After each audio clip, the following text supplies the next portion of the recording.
बुद्धं शरणं गच्छामि, धम्मं शरणं गच्छामि, संघं शरणं गच्छामि. Cosmic event of Mahaparinirvana, but at the same time he is leaving behind the legacy in terms of relics. The term relic derives from a Latin term meaning remains. जिन्होंने बुद्ध को रूबरू नहीं देखा था, उन सब के लिए बुद्ध के अवशेष बुद्ध से कम नहीं थे. Buddha came at a time when India was facing lot of challenges. अब ये तो तय है कि बुद्ध का महापरिनिर्वाण होगा. कि वो स्वयं कहते हैं कि मैं चाहूँ तो अनंत काल तक जी सकता हूँ. रेलिक्स थे, उसको कलेक्ट करके एक जार में श्रीनगर के लोगों ने रखा. बुद्ध अपने समय के क्रांतिकारी थे और उनकी क्रांति इतनी बड़ी थी कि आज भी वो मनुष्यता को प्रभावित कर रहा है. It's an inspirational story. Bharat अवतारों की धरती रही है.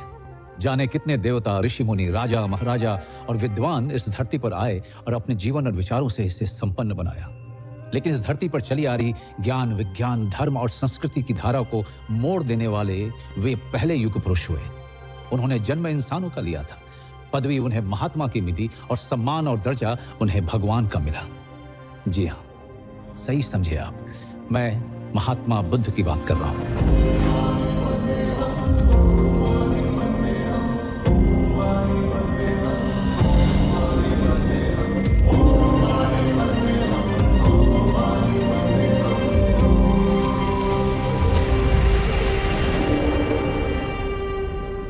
नमस्कार, मैं हूं मनोज वाजपेयी और आज मैं आपको सुनाने जा रहा हूं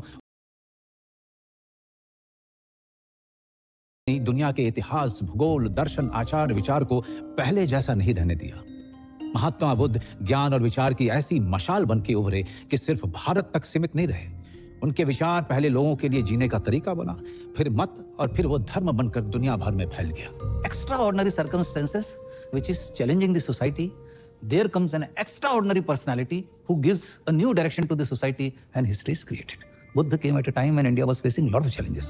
मैत्री का कंसेप्ट है, जब मुद्दता का जो कंसेप्ट है, देन माइंडफुलनेस है, विपस्सना है ना, ये पूरी दुनिया में इसलिए ये इतना आगे बढ़ी क्योंकि they are so simple yet so logical yet so meaningful yet so effective.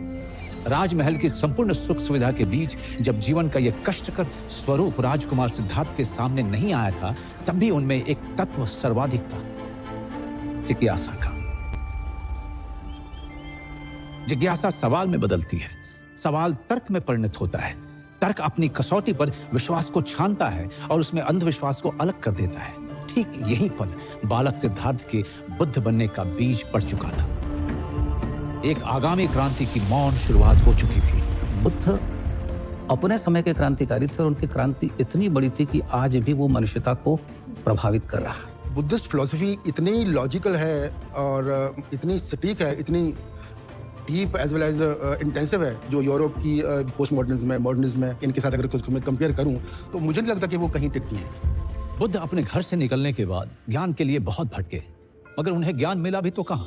न काशी में, न प्रयाग में, न राजधानी में, न जंगल में, उस गया में जो जिंदगी नहीं, मृत्यु के संस्कार, पिंडदान के शहर के रूप में मशहूर था. तो इस गया में एक पीपल के पेड़ के नीचे बुद्ध निर्वाण या ज्ञान पाते हैं.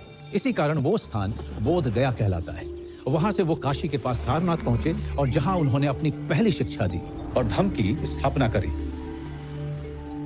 जीवन चला जाता है, उसके निशान शेष रह जाते हैं. बुद्ध के जाने के बाद जो व्यापक रिक्तता या खालीपन पैदा हुआ, उनके फॉलोअरों ने उसे उनके रेलिक्स यानी अवशेषों से भरा. जिन्होंने बुद्ध को रूबरू नहीं देखा था या जिन जगहों पर बुद्ध जा नहीं पाए थे, उन सब के लिए बुद्ध के अवशेष बुद्ध से कम नहीं थे. बुद्ध के 3 तरह के अवशेष मिलते हैं. पहला शारीरिक यानी बॉडीली रेलिक्स, इसमें बुद्ध के शरीर की राख या उनके बचे हुए अंग आते हैं. दूसरा पारिभौगिक यानी कॉन्टैक्ट रेलिक्स और तीसरा उद्देश्य या धम्म रेलिक्स. यहां प्रश्न यह भी उठता है कि जिस बुद्ध ने जीवन भर त्याग किया, राजपाट छोड़ा, परिवार छोड़ा, वे शिष्यों को अपने अवशेषों के संग्रह और उसके दर्शन के बंदोबस्त का निर्देश क्यों दे रहे हैं? असल में यही सवाल हमें भी इस कहानी तक लेके आई है.